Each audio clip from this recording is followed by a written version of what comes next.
ஒரே ஒரு பொம்மை டாஸ்க் இப்ப வீடே கொழுந்து விட்டு எறிகிற அளவுக்கு தரமா போயிட்டு இருக்குது. என்னையாடா பர்ஃபார்ம் பண்ணலன்னு சொல்றீங்க? இதுக்கப்புறம் பாருங்க எப்படி பர்ஃபார்ம் பண்றேன் அப்படின்னு சொல்லி அந்த ஒத்த வார்த்தை சொல்லி நேத்து எபிசோடையே தூக்கி நிறுத்தி விட்டார் நம்ம ராணவ். அந்த ஒத்த வார்த்தை என்ன அப்படின்றதெல்லாம் டீடைலா பார்க்கலாம். அது என்ன வார்த்தை? அதுக்கு முன்னாடி நம்ம மஞ்சரி கிச்சன் டீம் கிட்ட எனக்கு நானே ஹெல்த் மிக்ஸ் போட்டுக்கணும் அப்படின்னு சொல்லி கேக்குறாங்க. அதுக்கு நம்ம கண்ணம்மா வீட்டுக்காரரு, மேடம் உங்களுக்கு ஏன் கஷ்டம், இருக்கவே இருக்கோம், நாங்க என்ன வேணும்னு சொன்னீங்கன்னா போட்டு தர போறோம், கூல் அப்படின்னு சொன்னாரு. அப்போ நாங்க சமையல் அறைக்குள்ள வரக்கூடாது, ஸ்டவ்வை தொடக்கூடாது அப்படின்னு சொல்ல வரீங்க? ஆமா மேடம், இப்போதைக்கு அதான் ரூல்ஸ். கேப்டன் என்ன சொன்னாரோ அதுதான் நாங்க செஞ்சிட்டு இருக்கோம். பட் உங்களுக்கு என்ன வேணும்னு மட்டும் சொல்லுங்க மேடம், நாங்க போட்டு தரோம். இல்ல நான் கேப்டன் பேசணும். அது எப்படி ஒரு சக ஹவுஸ்மேட் ஸ்டவ் தொடக்கூடாதுன்னு சொல்ல முடியும்? இத பஞ்சாயத்து பண்ணியே ஆகணும். கூப்பிடு அந்த கேப்டனை. லூச் மேல ஓனரை வர சொல்றா அப்படின்னு கேப்டன் போய், என்ன நாங்க ஸ்டவ் தொடக்கூடாதா? அப்படி இல்லைங்க, உங்களுக்கு என்ன வேணும்னு சொல்லுங்க, கிச்சன் இன்சார்ஜ் போட்டு கொடுப்பாங்க. அப்போ நாங்க கிச்சனுக்குள்ள போக கூடாது அதானே மீன் பண்றீங்க? அப்படி நாங்க சொல்லவே இல்லையே. யார் சொன்னது? வாங்க போய் பஞ்சாயத்து பண்றோம். இருங்க தெளிவா சொல்லிட்டு போங்க. ஏம்மா காலங்காத்தாலே பிரச்சனை பண்ற? கிச்சனுக்குள்ள போக கூடாதுன்னு யாரும் சொல்ல, போ வா எல்லாம் பண்ணு. ஆனா உனக்கு என்ன தேவையோ இன்சார்ஜ் கிட்ட சொன்னா அவங்க செஞ்சு தர போறாங்க. எதுக்கு தேவையில்லாத பிரச்சனையை கிரியேட் பண்ணும்? அப்போ நீங்க டைரக்டா ஒத்துக்க மாட்டீங்க மத்த ஹவுஸ்மேட்ஸ் எல்லாம் தொடக்கூடாது அப்படின்றத. சபா உனக்கு என்னமா இப்போ சொல்லுப்பா, என்ன பிரச்சனை உனக்கு? அப்படி இல்லைங்க, பாக்கிறதுக்கே ரொம்ப ரெஸ்ட்ரிக்டடா இருக்கு. ஆர்கனைஸ்டா இருக்கு, அதை சொல்லிட்டு போயம்மா. அதை விட்டு ஏன் ரெஸ்ட்ரிக்டட் அப்படின்னு சொல்றேன் அப்படின்னு நீ என்ன சொன்னாலும் மஞ்சரி பெருசா ஒத்துக்கல. எனக்கு நான் தான் ஹெல்த் மிக்ஸ் போட்டுப்பேன், நான் போட்டாதான் எனக்கு பிடிக்கும் அப்படின்னு ஃபீல் பண்றாங்க போல இருக்கு.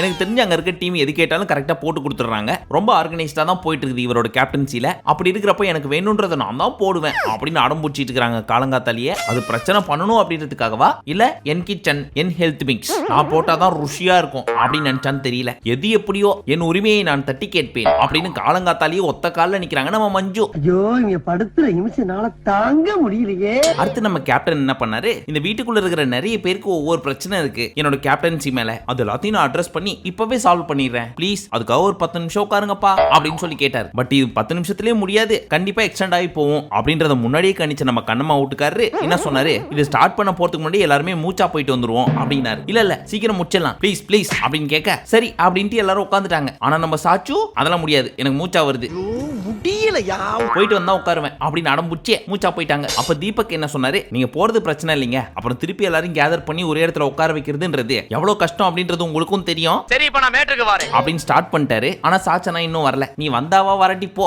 அப்படின்னு மனசுக்குள்ள நினைச்சுக்கிட்டு இப்போ உங்களோட பிரச்சனை எல்லாம் சொல்ல ஆரம்பிக்கலாம் அப்படின்னு சொல்லவும் பவித்ரா அந்த ஃப்ரிட்ஜ் மேட்டரை ஆரம்பிச்சாங்க. நான் ஒன்னும் குழந்தை கிடையாது கேப்டன், என்னோட விஷயம் ஃப்ரிட்ஜுக்குள்ள இருக்கு, அதை சூடு பண்ணி சாப்பிடணும் அப்படின்னு நினைக்கிறப்போ அதை பண்ண முடியல. நீங்க என்ன சொல்றீங்க, அதை பண்ண போறதுக்கு முன்னாடி சொல்லிட்டு பண்ணு அப்படின்றீங்க. அதை நான் பண்ணிட்டு சொல்றதுல என்ன இருக்கு, இதுதான் ரெஸ்ட்ரிக்டடா இருக்கு அப்படின்னு ஃபீல் பண்ற கேப்டன் அப்படின்னு பவித்ராவும் முத்து சைடுல இருந்து அதாகப்பட்டது இந்த ஃப்ரிட்ஜ் என்பது அந்நிய செலாவணி விகிதத்தை அதிகப்படுத்தினால் நம் நாட்டின் பண மதிப்பு அப்படின்னு இழுக்க ஆரம்பிச்சாரா. அந்த கேப்ல மத்த பீசிங்க எல்லாரும் நான் ஒன்னு சொல்லணும் அப்படின்னு கை தூக்கிட்டு நின்னுட்டு இருந்தாங்க. அதுல முக்கியமா கண்ணம்மா வீட்டுக்காரரும் அப்ப சௌந்தர்யா கடுப்பாயி முத்து மட்டும் பேசிட்டோம், மத்தவங்க வாய மூடுங்க அப்படின்னு கத்த ஆரம்பிச்சிட்டாங்க. அது எப்படி இந்த சாச்சனா கூட தான் கத்திட்டு இருந்துச்சு, அந்த பக்கம் இருந்தவங்க எல்லாம் கூட கத்திட்டு தான் இருந்தாங்க, அவங்கள போய் கேளுமா இப்படின்னு சாதாரணமா ஆரம்பிச்சது ஒரு மிகப்பெரிய வாக்குவாதமா போயிடுச்சு. அப்பதான் நம்ம தீபக் நினைச்சாரு, அட பாவீங்களா, வீட்டுக்குள்ள எந்த பிரச்சனையும் வரக்கூடாதுன்னு சொல்லி உங்க எல்லாரையும் உட்கார வச்சு உங்க பிரச்சனையை கேட்டு எல்லாத்தையும் சால்வ் பண்ணலாம்னு பார்த்தா என்ன வச்சு நீங்க ஒரு பிரச்சனையை கிரியேட் பண்றீங்களே.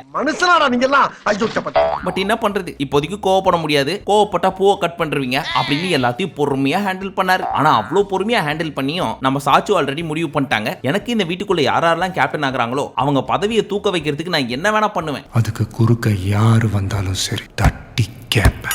ஆனா அதுல முதல் விதை நான் போட்டதா தான் இருக்கணும் அப்படின்னு நினைச்சிட்டாங்களான்னு தெரியல. அதுக்கேத்த மாதிரி அங்கன்னு வந்து ஒரு கேப்டனுக்கு லிசனிங் கெபாசிட்டி இருக்கணும். ஆனந்தி பேசிட்டு இருக்காங்க, நீங்க குறுக்க பேசிட்டு இருக்கீங்க, எனக்கு என்னவோ கேப்டன் சரியா பண்றாருன்னு தோணல, அதனால நான் பூவை கட் பண்றப்பா அப்படின்னு குடுன்னு ஓடி போய் சிசர் எடுத்துட்டாங்க. நம்ம தீபக்கோ கெஞ்சுறாரு, மா ஒரு நிமிஷம் டைம் கொடுமா, நீ என்கிட்ட பிரச்சனையை சொல்லுமா சார், ஒரு நிமிஷம் சார் அப்படின்னாலும் அதெல்லாம் முடியாது, இது என்னோட பாயிண்ட், நான் கட் பண்றேன், உங்களுக்கு லிசனிங் கெபாசிட்டி இல்ல அப்படின்ட்டு கட் பண்ணிட்டு போயிட்டாங்க. ஆனா வீட்டுக்குள்ள இருக்கிற யாருக்குமே சௌந்தர்யா உட்பட எனக்கு இதுல அபிப்பிராயம் கிடையாது அப்படின்னு சொன்னாலும் உங்க அபிப்பிராயத்தை யாரு கேட்டது, அதை கேட்டுதான் கட் பண்ணுன்ற அவசியம் எல்லாம் கிடையாது, இது என்னோட தனிப்பட்ட விருப்பம், நான் கட் பண்ணுவேன் இஷ்டம் அப்படின்ட்டு கட் பண்ணிட்டு பேசிட்டு இருக்கப்பவே கிளம்பி போய் தண்ணி குடிக்க போயிட்டாங்க. மத்தவங்க எல்லாம் இங்க உட்கார்ந்துட்டு இருக்காங்க கேப்டன் சொல்லிட்டாரு அப்படின்றதுக்காக. ஆனா ஜாக்லின் ஏஞ்சி போனாங்க. பட் போறதுக்கு முன்னாடி எனக்கு நீங்க சொல்ல வந்தது புரிஞ்சிச்சு, சமைக்கணும், நான் அங்க இருந்தே கேட்டுக்கிறேன் அப்படின்னு சொல்லி போயிட்டாங்க. பட் நம்ம சாச்சு ஒரு ஃப்ளோர் மேனஸ் டெக்கோரம் இது எல்லாத்தையுமே காலி பண்ற மாதிரி நான் நினைச்சதான் பண்ணுவேன். இந்த ஆள் பேசுறதெல்லாம் கேட்க முடியாது, நான் பார்த்துட்டு சும்மா நிக்கணும் அப்படின்னு வேணும்னே அவமரியாதை பண்ணணும்ன்றதுக்காகவே போய் தண்ணி குடிக்கிறதுக்கு போனாங்க. இதை பார்த்து நம்ம கண்ணம்மா வீட்டுக்காரரு ஆரம்பத்திலேயே மூச்சா போயிட்டு வரலாம்னு நினைச்சேன், ஒரு 10 நிமிஷம் பிரேக் எடுத்துட்டு. ஆனா கேப்டன் சொன்னாருன்னு உட்காந்துட்டு இருந்தோம். ஆனா நீ பொசுக்கு பொசுக்கு நீ ஏஞ்சி போற, இதெல்லாம் என்னது அப்படின்னு கேட்டா எனக்கு தோணுதே நான் போறேன் அப்படின்றாங்க. ஒரே இரிட்டேட்டிங்கா இருக்கு. இப்ப பாய்ஸ் டீம் எல்லாருமே சாச்சனாக்கு அகைன்ஸ்டா, இல்ல கேர்ள்ஸ் டீம்லயும் ஒரு சிலர் சாச்சனாக்கு அகைன்ஸ்டா என்ன சொன்னாங்க, இந்த மாதிரி நீ போயிருக்க கூடாது, அது தப்பு அப்படின்னாலும் எனக்கு தண்ணி தான் கிடைக்குது, இதெல்லாம் போய் கேட்டு போயிட்டு இருக்க முடியுமா அப்படின்றாங்க. இது கேப்டன் என்ன சொன்னாரு, அவங்களோட புரிதல் அவ்வளவுதான், அதுக்கு என்ன பண்ண முடியும் அப்படின்னதும் ஆனந்தி அப்படியே கொப்புளிச்சு புரிதல்னு சொல்லுங்க அவ்வளவுதான் சொல்லாதீங்க அப்படின்னு ஒரு சில வேர்ட்ஸை வச்சு தடிக்கிட தாம் விளையாடுறாங்க. இது எப்படி இருந்துச்சுன்னா முருகன் நீ கேள எரியிற நெருப்புல எண்ணெயை ஊத்துற மாதிரி இருந்துச்சு. அதான் பக்கத்துல சாச்சனாவை ஏத்தி விடுற மாதிரி. சோ அந்த அம்மா என்ன பண்ணாங்க, அப்படிலாம் நீங்க சொல்லக்கூடாது, எப்படி என்ன பார்த்து அப்படி சொல்லுவீங்க, என் புரிதலை பத்தி பேசுறதுக்கு நீங்க யாரு அப்படின்னு கொந்தளிக்க, மன்னிச்சிருமா அப்படி சொல்லிருக்க கூடாதா, சரி உன் புரிதல் சரியா, அதை நாங்க புரிஞ்சுக்கிட்டோம், வெளியில இருந்து பாக்குறவங்க புரிஞ்சுப்பாங்க அவ்வளவுதான் அப்படின்னு அவங்களுக்கு சொல்ற மாதிரி நமக்கு தெள்ள தெளிவா சொன்னாரு. புரிஞ்சிருச்சு. பட் தீபக் சைடுல இருந்து என்ன சொல்லிருக்கலாம் அப்படின்னா, இப்போ ஃப்ரிட்ஜை கேட்டு திறக்கணும்னு சொன்னாலமா அது எதுக்காக நான் போட்டேன்னா, இந்த சாச்சனா இந்த வீக்கோட ஸ்டார்ட்ல ஒன்னு சொன்னாங்க தெரியுமா, நான் எனக்காகவும் முத்துக்காகவும் ஒரு கேக் வச்சிருந்தேன், அது யாரும் எடுத்து சாப்பிட்டாங்க அப்படின்னு. இப்போ எல்லாருமே ஃப்ரிட்ஜை ஆக்சஸ் பண்றாங்க அப்படின்னா யார் எடுத்து சாப்பிட்டாங்கன்றது நமக்கு தெரியாது. இதுவே இன்சார்ஜ் மூலியமா போனா இவங்க தான் ஆக்சஸ் பண்ணாங்க அப்படின்றது தெரிய வந்திருக்கும். அதுக்காக தான் இந்த ஒரு இன்சார்ஜை போட்டிருக்கேன், நான் ஒன்னும் திறக்கவே கூடாதுன்னு சொல்ல, இன்சார்ஜ் கேட்டு தொற அப்படின்னு சொல்லி முடிச்சிருந்தாருன்னா சாச்சனாவை தொடாமலே அடிச்ச மாதிரியும் இருக்கும், பவித்ராக்கும் பதில் கொடுத்த மாதிரி இருந்திருக்கும். அண்ணன் அந்த பாயிண்ட மிஸ் பண்ணிட்டாரு போல இருக்கு. அதெல்லாம் இந்த ஊர்ல எவனுக்கு தெரியுது, ஐடியா இல்லாத பசங்க. சரி ஃபைனலி இந்த மீட்டிங்கோட எண்ட்ல என்னாச்சு அப்படின்னு கேட்டீங்கன்னா, சாச்சனா இப்படி பண்ணிட்டு இருக்கிறப்போ முத்து என்ன சொன்னாரு, பாஸ் மோஸ்டா என்னோட முடிஞ்சிருச்சுன்னு நினைக்கிறேன், எனக்கு மூச்சா முட்டிட்டு வருது, அதனால உங்க அனுமதியோட உச்சா போயிட்டு வரேன் அப்படின்ட்டு போனார். இதை பார்த்த எல்லாருமே இதுதான் நாகரிகம், அப்படி பண்ணாம நீ ஒன்னு பண்ண பாரு, இதெல்லாம் ரொம்ப தப்பு அப்படின்னு சொன்னாலும் ஏத்துக்க மாட்டாங்க டாடிஸ் லிட்டில் பிரின்சஸ். பார்த்தாலே எப்பறம் ஒருத்தனை பார்த்தா அடிக்கணும் போல தோணும். யாரும் முறைக்கிறா சப்பா இந்த பிரச்சனையை விட்டு தொலைங்கப்பா, மெயின் மேட்டருக்கு போவோம் அப்படின்னு கேட்டாலும் அப்படிலாம் விட்டுற முடியாது, இன்னும் கொஞ்சம் இருக்கு, அதை சொல்லிட்டு தான் வருவேன் அப்படின்னு சொல்லி அடம் பிடிக்கிறாங்க நம்ம பவித்ரான் சௌந்தர்யா. பட் அதுக்கு முன்னாடி ஒரு டாஸ்க் நடந்துச்சு, பப்பட் டாஸ்க் அப்படின்னு. அதாவது யாரு இயக்கிட்டு இருக்க பப்பட் மாஸ்டர்ஸ் அண்ட் இயங்குற பப்பட்ஸ் அப்படின்னு கேட்டிருந்தாங்க. இதுல நிறைய பேர் தீபக் தான் பப்பட் மாஸ்டர், அதை விட்டா முத்துன்னு சொல்லிட்டு இருந்தாங்க. ஆனா முத்து என்ன தெரியுமா சொன்னாரு, இந்த வீட்டுக்குள்ள எல்லாரும் இயக்குற பப்பட் மாஸ்டர் ராணவன்ட்டாரு. என்னப்பா சொல்ற, என் மாவன் அதுக்கெல்லாம் சரிப்பட்டு வர மாட்டான். அந்த பீஸை 7 ஓரமா உட்காந்துட்டு வேடிக்கை பார்த்துட்டு இருக்க, அந்த பீஸை போய் பப்பட் மாஸ்டருங்கிற அப்படின்னு கேட்டா, ராணவ் யாருக்குமே தெரியாம குழந்தைத்தனமா ஒரு சில முக்கியமான விஷயம்லாம் பண்றாரு, அது மூலியமா நம்ம எல்லாருமே இன்ஃப்ளூயன்ஸ் ஆகிறோம். சோ அவர் தான் பப்பட் மாஸ்டர், நம்ம தான் பப்பட் அப்படின்ட்டாரு. இதை கேட்டு நம்ம ராணவ் குழுன்னு இருந்திருக்கோம், அட்லீஸ்ட் நம்ம பேர் இதுலயாவது சேர்த்துக்கிறானுங்களே, அது வரைக்கும் சந்தோஷம் அப்படின்னு. வேதனையா இருந்தாலும் பெருமையா இருக்கு. சோ இந்த டாஸ்க்ல சௌந்தர்யா என்ன சொன்னாங்க, பவியை இயக்குற பப்பட் மாஸ்டர் தீபக், ஏன்னா அந்த ஃப்ரிட்ஜை திறக்கிறதுக்கு கூட ஒரு பர்மிஷன் கேட்கணும் அப்படின்னு சொல்லி பவியை பப்பட் மாதிரி யூஸ் பண்றாரு அப்படின்னு சொல்லி ஒரு சில ரியாக்ஷன்லாம் கொடுத்தாங்களா. இதை பார்த்துட்டு நம்ம பவிக்கு காண்டாயிடுச்சு. நாங்க இந்த பிரச்சனையை நேத்தே பேசி சால்வ் பண்ணிட்டோம், நீ என்ன இல்லாதது போலாதெல்லாம் சொல்ற, நான் உன்கிட்ட வந்து சொன்னா என்ன ஃப்ரிட்ஜை திறக்கவே விட மாட்டாரு, என்ன போட்டு டார்ச்சர் பண்றாரு அப்படின்னா எதுக்கு நீ தேவையில்லாம மேனிபுலேட் பண்ற, அடிச்சுக்க நல்லா அடிச்சுக்க அடிச்சுக்க அப்படின்னு கேட்க, நேத்து நீ தானே என்கிட்ட வந்து சொன்ன இப்படி எல்லாம் பண்றாரு அப்படின்னு சொல்லி, அது உன்கிட்ட பர்சனலா சொன்ன மேட்டரி, அதுக்கப்புறம் நாங்க பேசி சால்வ் பண்ணிட்டோம். ஆனா நீ தேவையில்லாம அங்க வந்து சொல்லி நான் அவரோட பப்பட்டுன்னு சொல்லி வச்சிருக்கிறேன், இது எத்தனை பேர் பாப்பாங்க, எனக்கு எவ்வளவு அசிங்கமா இருக்கும் அப்படின்னு மைண்ட்ல நினைச்சுக்கிட்டேன் சௌந்தர்யா கிட்ட சண்டை போட்டுட்டு இருக்காங்க. ஆக்சுவலி மேட்டர் என்னன்னா, நடந்ததை நடந்த மாதிரி சொல்லாம நம்ம சௌந்தர்யா எக்ஸ்ட்ரா பிட் போட்டு சொல்லி இருக்காங்க. அங்கதான் காண்டாயிடுச்சு இந்த அம்மாக்கு. ஃபர்ஸ்ட் நீ என்ன பப்பட்டுன்னு சொன்னதே தப்பு, இதுல எக்ஸ்ட்ரா பிட் வேற போட்டு சொல்றியா அப்படின்னு முடிய பிச்சுக்காத குறையா சண்டை போட்டுக்கிட்டாங்க. என்னடி ஏத்து பேசுற, பேசினா என்னடி பண்ணுவ, கொன்னு. அடுத்தபடியாக ஆவலுடன் எதிர்பார்த்த அந்த பொம்மை டாஸ்க் ஸ்டார்ட் ஆச்சு. எப்பவும் போல அடிச்சு புடிச்சு எல்லாரும் எடுத்துட்டு போய் வச்சிட்டாங்க. இப்ப 3 பேர் வெளியே நிக்கிறாங்க. அதுல நம்ம ரயான் கையில சாச்சனாவோட பொம்மை, சாச்சனா கையில விஷாலோட பொம்மை, சத்யா கையில ஜாக்லினோட பொம்மை. அப்பதான் ரயானுக்கும் சாச்சனாக்கும் வாக்குவாதம் ஸ்டார்ட் ஆச்சு. அப்ப ரயான் என்ன சொன்னாரு, சாச்சனா நான் மட்டும் நினைச்சேன் அந்த பொம்மையை 10 நிமிஷத்துல புடிங்கிருவேன் பாக்குறியா அப்படின்னு சொல்ல, டேய் புடிங்கிருவியா நீ புடுங்கு அப்படின்ட்டு சட்டைக்குள்ள வச்சுக்கிட்டாங்க.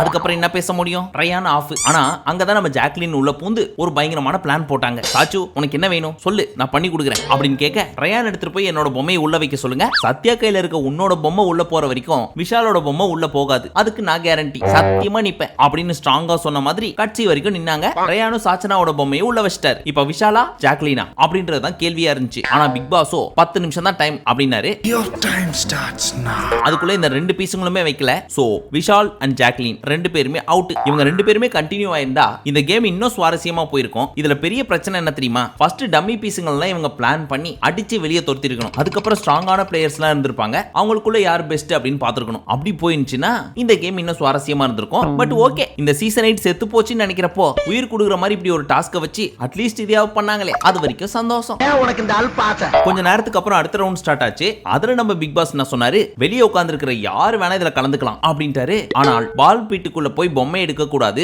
பொம்மையை தொடக்கூடாது அப்படின்னு மட்டும் தான் சொல்லியிருந்தாரு. அதோட சேர்த்து பால் பிட்டுக்குள்ளே போகவே கூடாது அப்படின்றதையும் அழுத்தி சொல்லியிருக்கணும். அதை சொல்லாம விட்டதே இங்க எவ்வளவு பெரிய பிரச்சனை கிரியேட் பண்ணிருக்கு அப்படின்றது நம்ம பிக் பாஸ் எதிர்பார்க்காத ஒண்ணு. அது என்னவென்றால் அடுத்த ரவுண்ட் ஸ்டார்ட் ஆச்சுல்ல, அப்போ ஃபர்ஸ்ட் எடுத்தோனே முத்து ஓடி போய் ஸ்விமிங் பூல்ல குதிக்கிற மாதிரி தொபுகடின்னு குதிச்சாரு. அதுக்குள்ள போக கூடாதுன்றது அவருக்கே புரியாதப்போ இந்த ராணுவ பைபிளுக்கு புரியுமா? அவருக்கே ஒரு விஷயத்தை 10 தடவை சொல்லணும். மூளை மட்டும் இருந்தது மச்சான், ஆளக்காரன்டா. அவரை பொறுத்த வரைக்கும் எங்க வேணா போலாம், என்ன வேணா பண்ணலாம் அப்படின்னு நினைச்சிட்டாரு. அதனால என்னாச்சு, ஜெஃப்ரி ரயானோட பொம்மையை தூக்கிட்டு எப்படியாவது வச்சிடலாம் அப்படின்னு ஓட ட்ரை பண்றப்போ அப்படியே நம்ம ராணுவ கோழி அமுக்கிற மாதிரி அமுக்கி ஒரு லாக்க போட்டு விட்டாரு. இந்த முடி முடிச்சா ஒரிஜினல் ட்ரெயினால தப்பிக்க மனசே வராது. இத பார்த்த ரயான், டேய் எனக்குனே வருவீங்களா அப்படின்னு ராணுவ அட்டாக் பண்றதுக்கு போனார். இந்த 3 பீஸுங்களும் சண்டை போட்டு இருக்கிறப்போ அப்படியே போய் மல்லாக்க வந்துருச்சு அந்த பால் பிட்ல. அப்பதான் நம்ம பிக் பாஸ் தெளிவா சொன்னாரு, பால் பிட்டுக்குள்ள போக கூடாதுன்னு ஏற்கனவே சொல்லியிருந்தேன். ஆனா இந்த பயவுல சொல்லவே இல்ல. 24/7 கூட பாருங்களேன், பொம்மை எடுக்கிறதுக்கு உள்ள போக கூடாதுன்னு தான் சொன்னாரு. அந்த பிட்டுக்குள்ள போக கூடாதுன்னு சொல்லவே இல்ல. மேபி அப்படி பட்டும் படாம சொன்னாதான் பிரச்சனை வரும் அப்படின்றத பிளான் பண்ணி தான் சொல்லாம இருந்திருப்பாரு போல இருக்கு. நான் தலைவரே கரெக்டா? இப்ப ஜெஃப்ரிய ராணுவ பிடிக்க, ராணுவர் ரயான் பிடிக்க புடிச்சு விளையாடிட்டு இருந்த கேம் நெக்ஸ்ட் லெவலுக்கு போய் அழுத்தி பிடிச்சு விளையாட ஆரம்பிச்சாங்க. அப்ப நம்ம ராணுவ என்ன பண்ணாரு, பொம்மையை பிடிக்க கூடாதுன்னு சொன்னாலும் பொம்மையை பிடிக்கிறதோட சேர்த்து ஜெஃப்ரியோட டம்மியும் பிடிக்க ஆரம்பிச்சிட்டாரு. இவரால எஸ்கேப்பே ஆக முடியாதனால, ஆனா இங்க பாருங்க இப்படி பண்ணிட்டு இருக்கான், நான் ஒரு குத்து விட்டு எஸ்கேப் ஆயிட்டா அப்படின்னு யார்ட்டையும் கேட்க, பண்ணு அப்படின்னு அங்க இருந்து கன்ஃபர்மேஷன் வர விட்டாரு ஜெஃப்ரி ஒரு குத்து தவடா மேலேயே. அதை கொஞ்சம் ஸ்லோ மோஷன்ல பாருங்களேன்.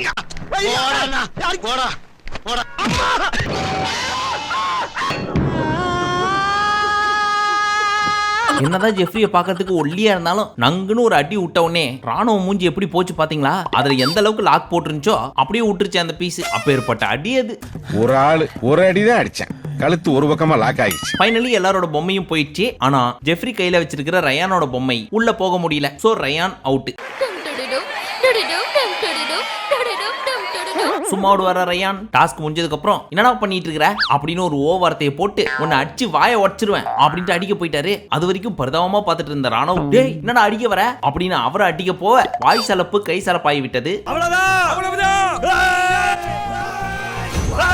சோ ரெண்டு பேரையும் பிரிச்சு கொண்டு போய் உட்கார வச்சாங்க. எதுக்காக ரயான் அடிக்க போனாரு அப்படின்னு கேட்டீங்கன்னா, எதுக்குடா கழுத்தை பிடிச்சி நெருக்குன, அவனை போட்டு நசுக்குன, உனக்கு கேமும் புரியல ஒரு மண்ணும் புரியல அப்படின்னு கத்த ஆரம்பிச்சிட்டாரு. இதுக்கு இந்த ராணுவம் அங்கிறது கத்த, டேய் உன்னால ஒண்ணுமே பண்ண முடியாதுடா, நீ எல்லாம் எகிராத அப்படின்னு இவர் கத்த, கொஞ்சம் தடுக்கலன்னா கிட்டத்தட்ட அடிதடி லெவலுக்கு போயிருக்கும்.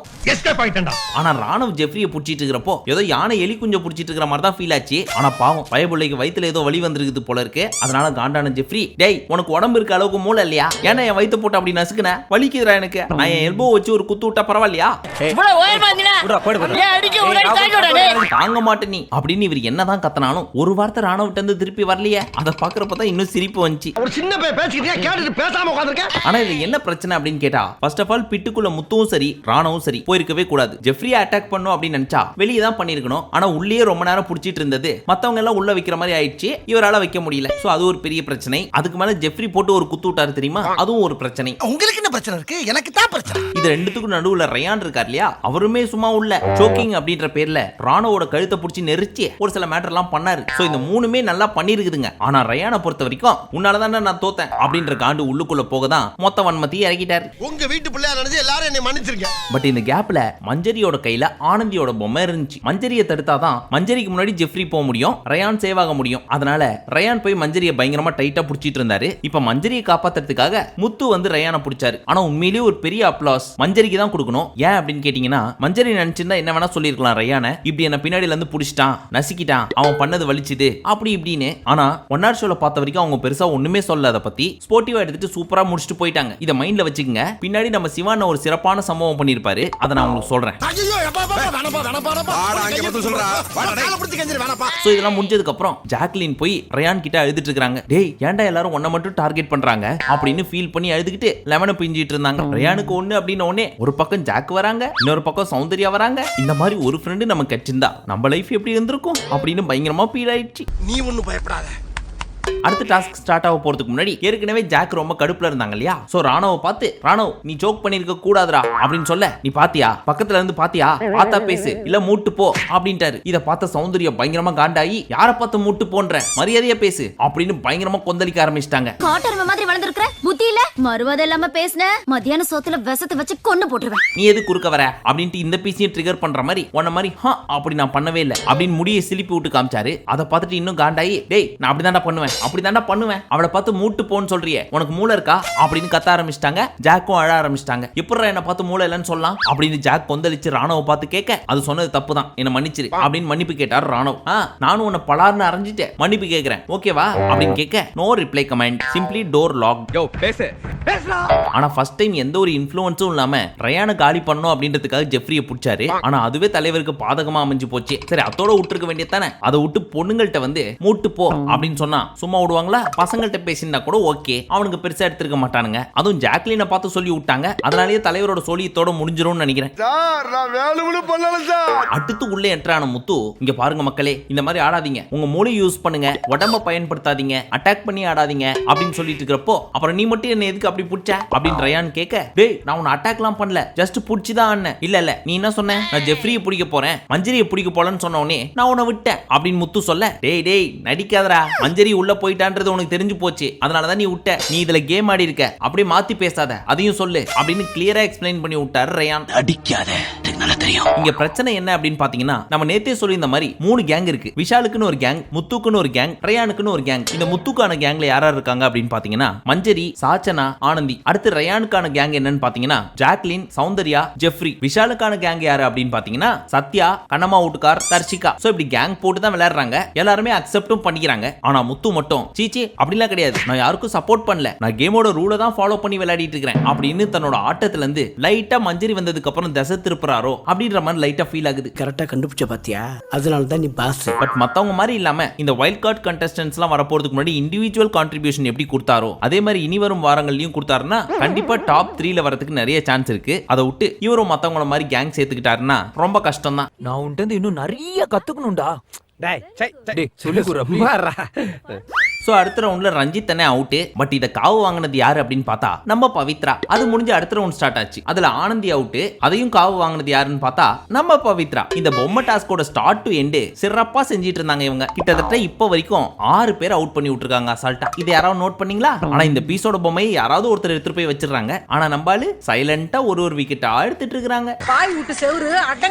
அடுத்தபடியாக நம்ம ராணுவ போய், மச்சான் நான் தப்பு பண்ணிட்டேனா, நான் இப்ப என்ன பண்ணும் அப்படின்னு விஷால்ட்ட கேட்டுட்டு இருக்காரு. அப்ப விஷால் நான் சொல்றாரு, தம்பி இப்பதான் முடிஞ்சிருக்கு, டாஸ்க் முடியட்டும், ஒரு 5 நிமிஷம் வெயிட் பண்ணு, பொசுக்குன்னு ஏதாவது ஒண்ணு பண்ணி விட்டு தேவையில்லாம நீயா போய் மாட்டிக்காத அப்படின்னு சொல்லி ஆறுதல் படுத்தி அமைதியா படுக்க வச்சிருந்தாரு. நீ பேசாம கொஞ்ச நேரம் படு, எல்லாம் சரியா போயிடும், நீ படு பேசாம. அந்த டைம் பார்த்து எல்லாரும் உள்ள வர, அதுலயும் அந்த உச்சக்கட்ட கோவத்தோட ரயானும் உள்ள வர, ஏன்டா அப்படி பண்ண, ஏன்டா அப்படி சோக் பண்ண அப்படின்னு பழைய கதையே பேசிட்டு இருந்தாங்க. அப்ப ஜெஃப்ரி என்ன சொன்னாரு, டேய் எனக்கு இருக்கிறது அந்த ஒரே டோர், அது மூலியமா தான் அந்த டால் ஹவுஸ்க்குள்ள போக முடியும், நீயோ அந்த பால் பிட்டுக்குள்ள வரக்கூடாது. அங்க வந்து என்ன பிடிச்சது மட்டும் இல்லாம என்னோட பொம்மையும் பிடிச்சிட்ட, அது ரொம்ப பெரிய தப்பு. அந்த பிட்டை விட்டு வெளியே வந்தா அத்தனை இடம் இருக்கு, எங்க வேணா பிடிச்சிருக்கலாம், ஏன்டா என்ன அங்க பிடிச்ச, ஆள் இருக்க அளவுக்கு உனக்கு மூளை இல்லையடா, குருவி மூளைக்கு அவ்வளவுதான் தெரியும். அந்த மூளை இல்லாத ஆளு எங்க இருக்கா மச்சான்? தோ இங்க இருக்கா மச்சான்.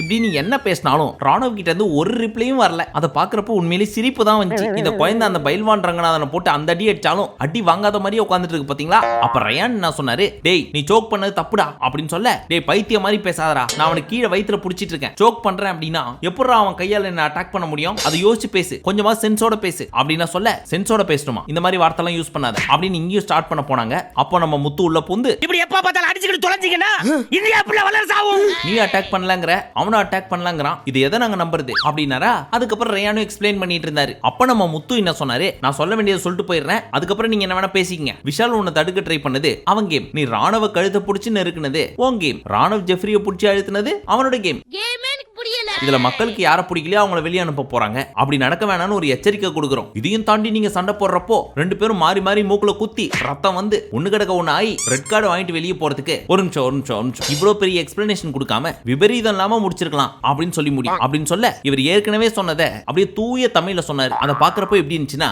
அப்படியே அங்க சொல்ற மாதிரி சொல்லி மக்களுக்கு எடுத்து கொடுக்குற மாதிரி பீலாச்சு. இது முத்துவோட கேம். கரெக்டா முத்து அவர்களே?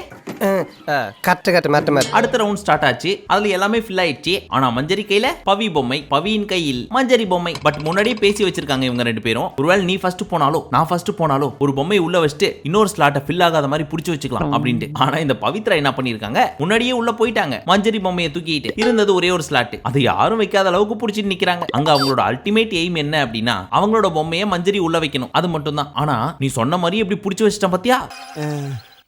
நீ சொன்னதை செஞ்சிட்டல, என்ன குட்னு சொல்லு அப்படின்னு எக்ஸ்பெக்ட் பண்ணிட்டு இருக்காங்க. இதுல பவித்ராவோட கேம் புரியாத அளவு கூடவா மக்கா இருப்பாங்க. சோ இங்கே நம்ம பவித்ரா சிறப்பான கேம் ஆடிட்டு ஏற்கனவே காலி பண்ண 5ஓட சேர்த்து 6ஆவதா இவங்களையும் காலி பண்ணி விட்டாங்க. நல்லாகிறியானா? நான் நல்லா இல்ல. பட் அந்த பெருமை சிவா நினைக்க போய் சேரும். ஏன் அப்படின்னு கேட்டீங்கன்னா இவங்க எல்லாருமே அடிச்சு புடிச்சு உள்ள வர்றப்போ நம்ம மஞ்சரி சிவாவோட சட்டையை பிடிச்சி இழுத்துருக்காங்க போல இருக்கு. அந்த சட்டை அப்படியே அண்ணனோட கழுத்தை மாட்டி கழுத்தை நெருக்கி மூச்சே விட முடியாத அளவுக்கு ஆகி போச்சான். ஏன் இப்படி சோக் பண்ணீங்க அப்படின்னு வார்த்தைக்கு வார்த்தை சோக்குன்னு இந்த டாஸ்கோட ஸ்டார்ட்ல இருந்து எண்டு வரைக்கும் சோக்காலியே அடிச்சாங்க. இதுக்கு மேல தாங்க முடியாது குருநாதா. பட் நம்ம அண்ணன் கன்சர்ன் என்னன்னா அப்படி பிடிச்சி இழுத்தல டாஸ்க் முடிஞ்சதுக்கு அப்புறம் அண்ணா அது ஓகே ஒன்னும் பிரச்சனை இல்லையே அப்படின்னு ஒரு வார்த்தை கூட யாரும் கேட்கல. அப்படின்னா வன்மம், அப்படின்னா கேம் உங்களுக்குலாம் அப்படின்னு எல்லாரையும் கேள்வி கேட்க ஆரம்பிச்சிட்டாரு. நான் டாஸ்க் முடிஞ்சா கூட பரவாயில்லனா டாஸ்க் போயிட்டு இருக்குது, ஒரு ஸ்லாட்ல இன்னும் டாலே வைக்கல, அதுக்குள்ள ஏன்னா இவ்வளவு கொந்தளிக்கிற அப்படின்னு பார்த்துட்டு இருந்தோம். அதுலயும் அண்ணன் பயங்கர அக்ரெசிவா மூஞ்சி துடிக்க நரம்பு பொட்டைக்க கண்ணை செவக்க பயங்கர ஆக்ரோஷமா பேசி கண்ணுல இருந்தெல்லாம் தண்ணி வந்துடுச்சு. இத பார்த்துட்டு காண்டான மஞ்சரி எனக்கு ஒண்ணு தேவையில்லை இந்த டாஸ்க் போங்க அப்படின்னு பவித்ராவோட ரால் எடுத்துட்டு போய் உள்ள வச்சிட்டாங்க. அதன்படி நம்ம பவித்ரா சேவ்டே, மஞ்சரி அவுட். இப்ப சொல்லுங்க இந்த பெருமை யாருக்கு போய் சேரும்? எனக்கு. இப்படியே ஒவ்வொரு ரவுண்டா எஸ்கேப் ஆயிட்டே வந்தாங்க பவி. அது எல்லாத்துக்கும் சேர்த்து நான் முடிச்சு விட்டுறேன் அப்படின்னு மொத்தமா சாச்சனா முடிச்சு விட்டாங்க. சோ பவியும் அவுட். இதன்படி இப்ப பேலன்ஸ் இருக்கிறது கண்ணம்மா அவுட்டுக்காரரு, ஜெஃப்ரி, சிவா மற்றும் சாச்சனா. ஆனா எத்தனையோ பேர் என்ன வேணா பேசிட்டோம். கண்ணம்மா அவுட்டுக்காரர் என்ன தெரியுமா சொன்னாரு, லாஸ்ட் ரவுண்ட்ல சாச்சனா எமல விழுந்துட்டா, ஒருவேளை நான் மட்டும் இல்ல அவளுக்கு பெருசா அடிபட்டிருக்கும், அதனால அவளோட ஃபைட் பண்ண எனக்கு விருப்பம் இல்ல, அதனால இதுல இருந்து நான் வெளியே வந்துக்கிறேன் அப்படின்னு விட்டு கொடுத்துட்டு போயிட்டாரு. நம்ம கண்ணம்மா வீட்டுக்காரருக்கு எவ்வளவு நல்ல மனசு. அதனாலதானடா எல்லாரும் என்னை ரொம்ப நல்லவேன்னு சொல்றீங்க. சரி நேத்து டாஸ்க்ல உங்களோட சப்போர்ட் யாருக்கு, யார் பண்ணது தப்பு அப்படின்றத கமெண்ட் செக்ஷன்ல சொல்லுங்க. சொல்லுங்க. பட் நம்மள பொறுத்த வரைக்கும் இது ஒரு பிசிக்கல் டாஸ்க். கண்டிப்பா அடிப்படும், எப்படி வேணா அட்டாக் பண்ணி ஆடுவாங்க. இது எல்லாத்துக்குமே ப்ரிப்பேர்டா தான் போகணும். அதையும் மீறி அடிப்படுது இல்ல அப்படி அட்டாக் பண்ணா இப்படி அட்டாக் பண்ணா அப்படின்னா அதனால வரும் விளைவுகளை ஃபேஸ் பண்ணி தான் ஆகணும். பட் இதுல பண்ற தப்பு என்ன தெரியுமா, ஒரு பாயிண்ட்டுக்கு மேல எல்லாரும் ஓ போட்டு பேசுறது, மூளை இல்லையான்னு கேக்குறது, இத மாதிரி வார்த்தைகள் விடுறது தான். அவங்க எவ்வளவு பெரிய எஃபோர்ட் போட்டிருந்தாலும் கடைசியில அவங்கள குறைச்சு காட்டுற ஒரு விஷயம். இது சீசன் 2ல இருந்தே நடந்துட்டு இருக்குது. எது எப்படியோ நமக்கு பாக்குறதுக்கு சுவாரஸ்யமா இருந்துச்சு. இந்த சீசன் சாவ கிடக்கிறப்போ எப்படியோ பொழைக்க வச்சுட்டாங்க. அது வரைக்கும் சந்தோஷம். சரி மீண்டும் உங்களை அடுத்த வீடியோவில் சந்திக்கும் வரை நன்றி, வணக்கம், நமஸ்தே, நமஸ்கார்.